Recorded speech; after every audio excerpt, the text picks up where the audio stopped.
Bonjour à vous qui nous suivez sur le Facebook Live. Nous sommes toujours à la Clusaz, le soleil brille toujours et les pistes font toujours aussi envie, mais nous sommes très sérieux et très assidus. Je suis sur ce plateau en compagnie d'Antoine Dubois. Bonjour. Bonjour. Vous êtes vice-président Global Marketing Stratégie d'Accor Hôtel.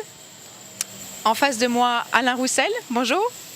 Bonjour. Vous êtes président de Service Plan, agence de communication.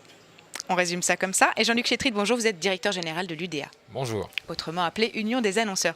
Ensemble, on va discuter d'un vaste sujet qui est la transformation des marques. Avant d'en venir là, ça fait quelques heures maintenant que les conférences ont commencé derrière. Alain Roussel a ouvert le bal d'ailleurs à quelle heure? 8h ce matin? 8h35 exactement. Un petit mot sur ce qui se passe à l'intérieur. Très inspirant. Ouais. Grand écart entre sauver le monde et développer mon business comme une marque. Mais en même temps, c'est bien ça, le monde dans lequel on opère. On est à la fois acteur de l'économie et puis acteur d'une communauté.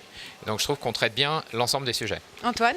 On est sur une diversité enrichissante. Ouais. On enchaîne d'un sujet à un autre. Il y a des choses qui sont un peu plus techniques et d'autres qui s'envolent dans du philosophique. Ouais.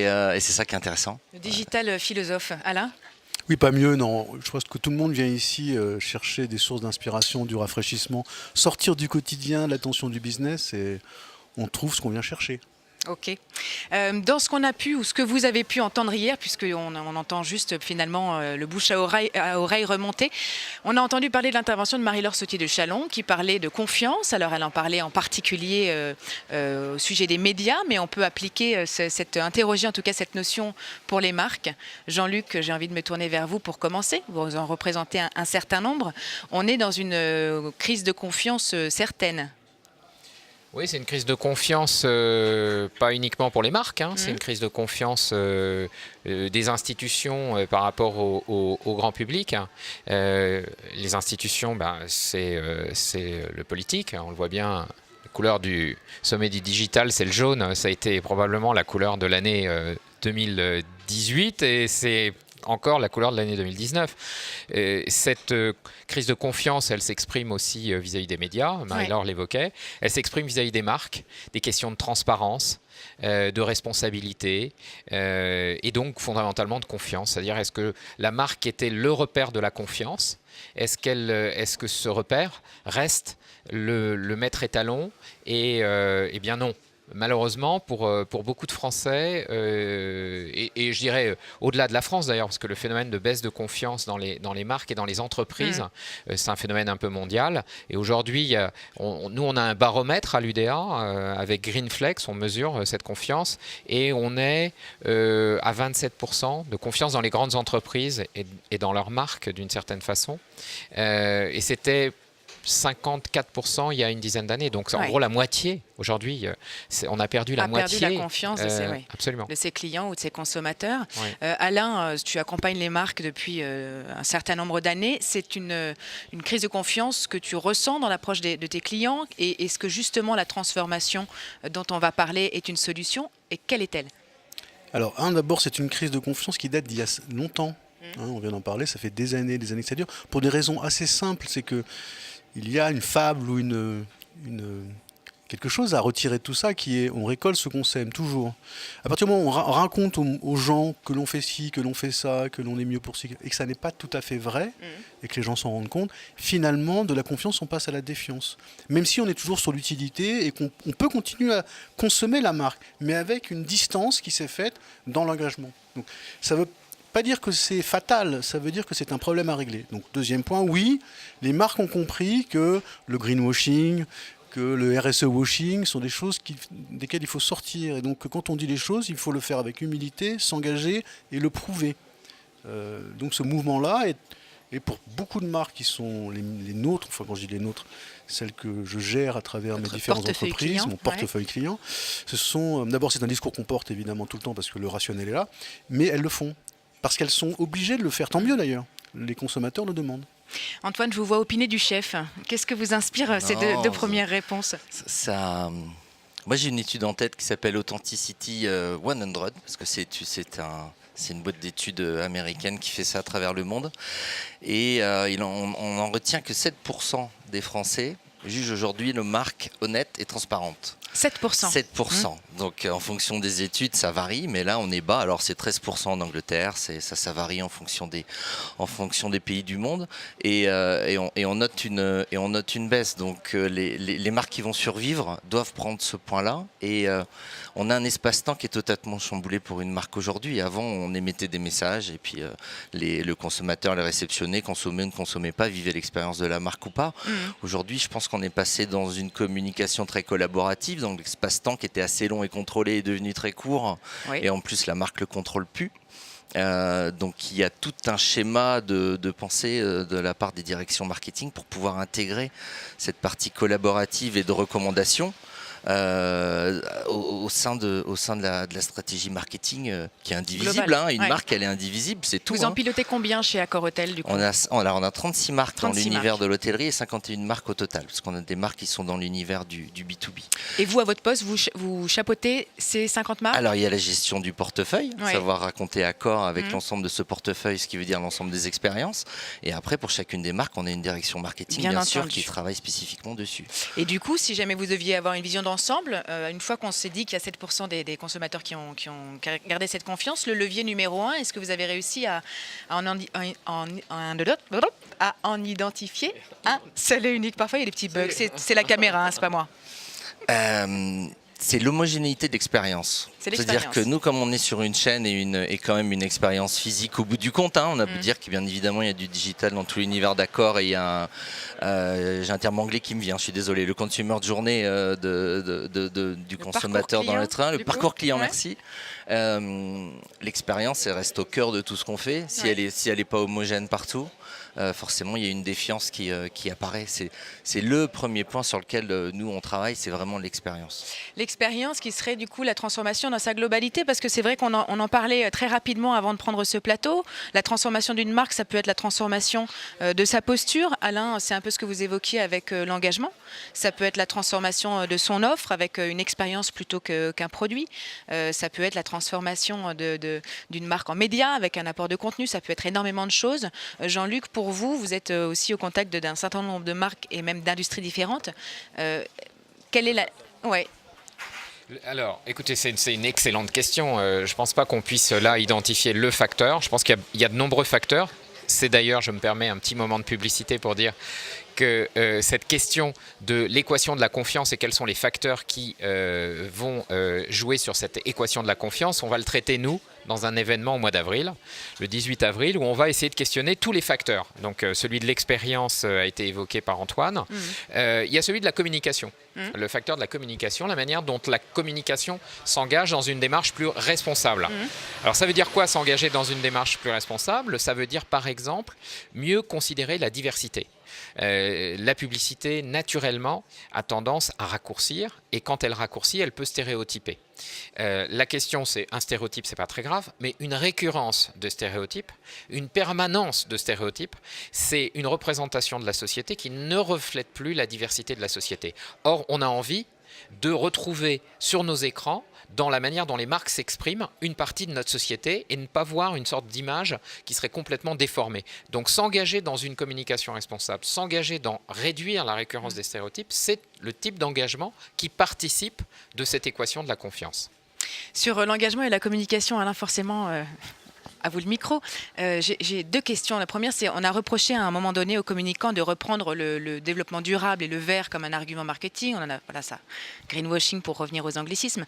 Aujourd'hui, on le voit, l'engagement est au cœur de l'ensemble des communications des marques, en tout cas énormément. Est-ce qu'à un moment donné, ça ne peut pas être perçu comme une récupération aussi? Est-ce que c'est porteur par rapport à la façon dont la société reçoit ces messages? Alors, si on revient à ce que je disais précédemment, oui, ça peut apparaître comme récupérateur. Néanmoins, les preuves d'une action concrète et durable sont plus valorisées que la récupération. D'accord. Donc c'est toujours pareil. On est toujours tributaire de ces actes, et quand on prouve aux consommateurs qu'on le fait de manière réelle, de manière sincère, on va dire, de manière régulière, permanente, avec de l'investissement en ressources, de l'investissement humain, forcément les gens ont tendance à vouloir y croire. Parce que les gens ont besoin de projets, ils ont besoin d'espérance, d'espoir dans la vie, on est tous bâtis comme ça. Je dirais deux choses par rapport à l'enjeu de la transformation de la confiance. Il y a un premier sujet qui me paraît extrêmement important pour les marques, c'est la défragmentation.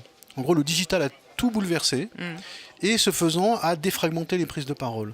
Il y a un enjeu de cohérence et de cohérence dans la confiance ou de la confiance dans la cohérence pour les marques.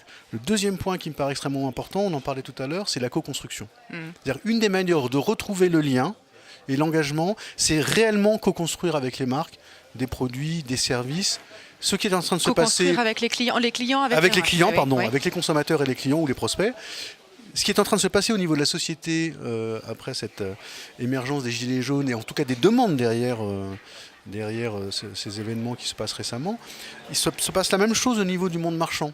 Et c'est très intéressant parce que c'est un chemin à emprunter de manière réaliste pour les entreprises, mais qui va recréer ce lien si à nouveau il est avéré et durable.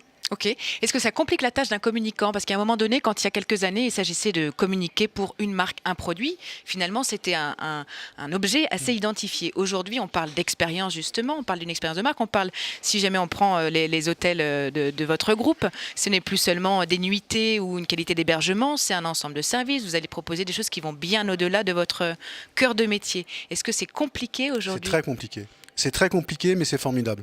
Les deux, mon capitaine. C'est très compliqué parce qu'il ne faut pas perdre ce monolithe de départ qui est un point de repère. Parce qu'il ne faut jamais oublier qu'on est dans un monde où les signaux sont permanents, rapides, éphémères, etc. Et qu'on est face à on est submergé, overflow, disent les Américains et les Anglais, d'informations, de stimuli en permanence. Donc la colonne vertébrale de ce qu'on fait est fondamentale, soit au niveau du groupe, soit au niveau des marques. Ouais. La deuxième chose, c'est que les différents outils sont très différents les uns des autres. On peut avoir un discours d'émetteur descendant, on peut avoir un discours d'adulte à un doute, on peut s'insérer dans des discussions et des conversations. Donc ça n'a rien à voir en termes de manière de fonctionner. Donc il faut apprendre cette diversité, cette richesse, en essayant de tenir ce noyau dur. C'est compliqué, mais c'est ce qui fait qu'à un moment donné, il y a des vraies différences dans la manière de le traiter, évidemment. Donc c'est très très intéressant. Sur la différence, quand on gère plusieurs marques hôtelières, par exemple, et qu'il faut que chacune ait une identité forte, comment est-ce qu'on travaille ces deux notions que sont l'engagement en termes d'attente client, c'est important aujourd'hui, et la diversification, justement, de dépasser son offre première? Je pense il y a des éléments transversaux de toute façon qui sont attendus par l'ensemble des consommateurs. Donc ça, peu importe la marque, il faut qu'on l'ait. On a les standards, on a les basiques de la qualité d'accueil, de qualité de lit. On a ce qu'on appelle nous le hard de notre produit qui doit être de toute façon présent sur l'ensemble des marques. Après, c'est l'ensemble des petites choses qu'on peut ajouter dans notre journée de consommateur. Vous voyez, je retrouve toujours pas le mot que vous m'avez dit. Parcours client, ouais, merci. Aussi, journée consommateur. Ça va revenir. Qui peuvent faire la différence par le design, qui peuvent faire la différence par une touche de digital qui doit arriver à des moments donnés par rapport aux consommateurs qui sont attendus. Donc on est toujours en train de se benchmarker entre nos marques et c'est ça qui est extraordinaire chez Accor, c'est qu'avec 36 marques et des directeurs marketing en charge de chacune des marques, on s'auto-challenge au quotidien. On a des équipes capables de voyager à travers le monde pour prendre les best practices, pour prendre toutes les tendances qui ont lieu dans les différents mondes, pour pouvoir la porter au siège à Paris et puis pour pouvoir travailler spécifiquement par marque après. Mais je crois qu'il y a un point essentiel sur lequel on travaille beaucoup, et je pense que c'est une tendance un peu globale, c'est que tout le monde s'est beaucoup focalisé sur l'acquisition client à un moment donné. Oui. Et on y arrive assez bien par nos différentes marques, mais notre portefeuille, il est là pour générer de la rétention. Et comment on va réinventer la rétention, donc la fidélité, c'est ce qu'on cherche plus tard, par l'expérience, par les différents services qu'on va proposer, c'est là aujourd'hui où nous on met le cœur du réacteur. Et c'est justement là où on peut partir de son métier de base et puis apporter différents services autour après pour continuer à se développer. Et derrière, il n'y a qu'un objectif qui est très marketing, c'est d'augmenter la relation qu'on a avec les gens. Un Français moyen reste une nuit et demie, 1,8 nuits, ça ne veut pas dire grand-chose, mais en moyenne par an à l'hôtellerie. Donc moi je suis en relation avec ces clients-là maximum 2 fois par an. Comment j'arrive à augmenter ma fréquence pour apprendre à mieux les connaître et à mieux comprendre les attentes, c'est tout le challenge de demain. Et ça marche par la rétention, ça ne marche pas dans la phase d'acquisition. Quel est le genre de briques que vous avez ajouté à vos offres initiales pour ça? On s'est simplement dit, dans un premier temps, quand vous pouvez aller en voyage à Bangkok ou ailleurs, à Grenoble, vous allez dans un de nos hôtels. Vous pouvez très bien habiter à côté d'un de nos hôtels et vous ne passez jamais la porte parce que vous ne voyez pas ce que vous allez y faire. Allez proposer des services qui peuvent rendre votre quotidien plus paisible en ouvrant la porte, en pouvant accéder à la gym parce que vous êtes un client fidèle à côté, parce que vous allez séjourner dans nos hôtels dans les autres villes du monde. mais vous, à Paris, on vous propose d'accéder à la gym de l'hôtel qui est à côté de chez vous, est un des services. Oui, Il peut y avoir de la conciergerie, il peut y avoir du pressing, il y a différents services qui peuvent être proposés dans la vie quotidienne. C'est d'accord. là-dessus qu'on travaille. Ça, Ouais. ça fonctionne très bien en Asie depuis des dizaines et des dizaines d'années. Les Ouais. gens sont habitués à aller dans les restaurants d'hôtel, etc. C'est quelque chose qui en Europe est un peu moins fort. Et puis on peut innover et arriver à trouver des nouveaux services et les proposer. Et D'accord. c'est comme ça qu'on gère la rétention. En tout cas, c'est notre vision cible. Alain, Jean-Luc, en termes de transformation justement de l'offre et des services, est-ce que les annonceurs avec lesquels vous discutez l'un et l'autre arrivent à identifier assez facilement la pertinence de leur piste de développement, ou est-ce que c'est un moment de vie où c'est pas très clair? Il y a une grande diversité dans les attentes. Donc, il est clair qu'il faut faire un très gros travail pour arriver à identifier le besoin. Maintenant, je voudrais prendre un exemple d'une marque qui s'est développée il y a quelques temps, C'est qui le patron, qui fondamentalement est quand même partie de la question de qu'attendent les consommateurs aujourd'hui d'une marque. Et ensuite, à remonter la chaîne, comme tout bon marketeur, depuis l'attente au sourcing, de comment je vais développer une offre qui va répondre complètement à ces nouveaux besoins de proximité, d'authenticité, de garantie. D'équité.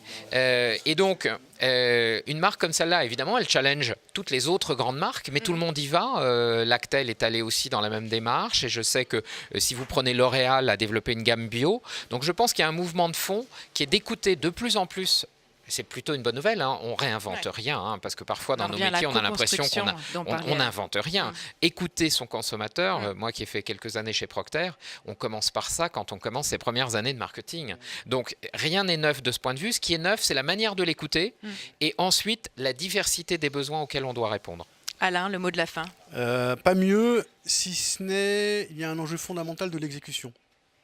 En gros, il y a ce fameux enjeu de l'ubiquité et de la rapidité de ce qu'on fait. Ce qui vient d'être dit, c'est qu'en fait, aujourd'hui, écouter le consommateur, c'est en prise directe, ce qu'on disait tout à l'heure, avec lui, avec son expérience, etc. Donc il n'y a plus de temps long, il y a des temps courts réitérés en permanence où on peut se planter, trébucher ou réussir, les deux, mon capitaine. Et donc c'est constamment cette écoute, cette capacité à s'adapter, à réagir sur des fondamentaux, de sincérité, de transparence, d'information, de réalité entre ce qu'on dit et ce qu'on propose, qui vont être gagnantes. Sans perdre de vue le long terme, j'imagine. Merci beaucoup, messieurs. Bon sommet. Je vous invite à rester en ligne avec nous sur Facebook pour la suite de nos tables rondes.